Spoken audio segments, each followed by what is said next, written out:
अरे भाई ये कोई बड़ा मुद्दा ही नहीं है भाई। इसमें अगर सुधार की जरूरत है तो सुधार भी कर लेगा। न मीडिया का मुद्दा है ये, न सरकारों को ये करना चाहिए, न आवाम को इसमें वाबेला मचाना चाहिए। अरे सबरात की छुट्टी तो मुसलमानों की भी काटी है।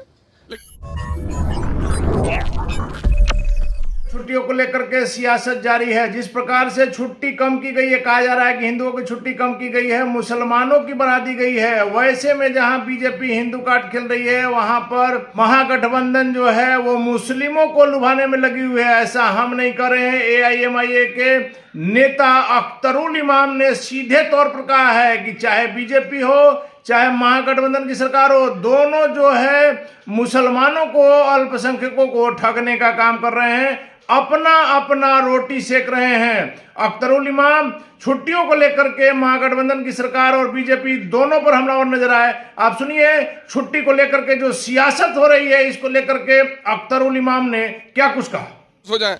और बीजेपी को मामला ये है कि माइनॉरिटी के बारे में उनको भी इंसाफ नहीं करना है, तो वो इसको हिंदू कार्ड बनाकर ये खेल रहे हैं।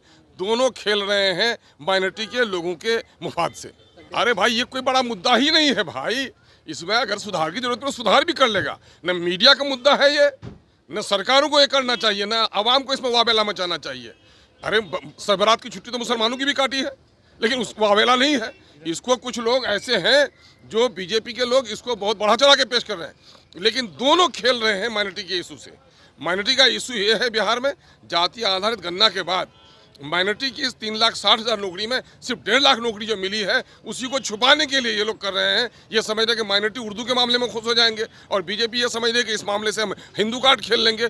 दोनों खेल रहे हैं। ये मैंने कहा था 2012 में सदन में कि माननीय मुख्यमंत्री जी, बिहार की शिक्षा जगत पर आपने जो बमबारी की है, तो जापान में तो 50-60 साल के बाद प्रदूषण खत्म हुआ था, विकलांगता खत्म हुई थी, लेकिन बिहार के शिक्षा जगत पर आपने जो बमबारी की है, 200 साल तक आने वाली पीढ़ी मानसिक विकलांगता से नहीं निकल पाई। और मेरी बात बिल्कुल सही है कि 1,70,000 जहाँ वैकेंसी हो, जिस राज्य में बेरोजगारी हो, वहाँ 1,20,000 बच्चे क्वालिफाई कर रहे हैं। उसमें से भी समझिए कि आधे जो टीचर पहले से हैं वही कर रहे हैं। तो शिक्षा जगत को कहीं ना कहीं चौपट कर दिया गया है।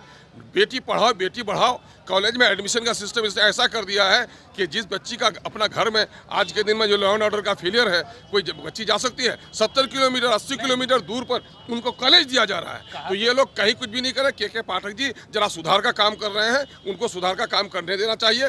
पिछले दिनों से लोगों ने चौपट करके रख दिया। के पाठक ठीक काम कर रहे हैं। यकीनन एजुकेशन को सुधारने के लिए जो कोई भी काम करे उसकी सराहना करनी चाहिए, लेकिन लोकतंत्र में ये होता है कि अफसर कम दिखता है, मंत्री ज़्यादा दिखना चाहिए। लेकिन नीतीश जी का मामला ये है कि यहाँ पर नौकरशाही इतना हावी है कि लगता है कि अखबारों में देने के लायक है खबर कि एजुकेशन मिनिस्टर गायब हो गया है। शायद एजुकेशन मिनिस्टर गायब, बिल्कुल, तो अखबारों में देने की चीज़ है ये।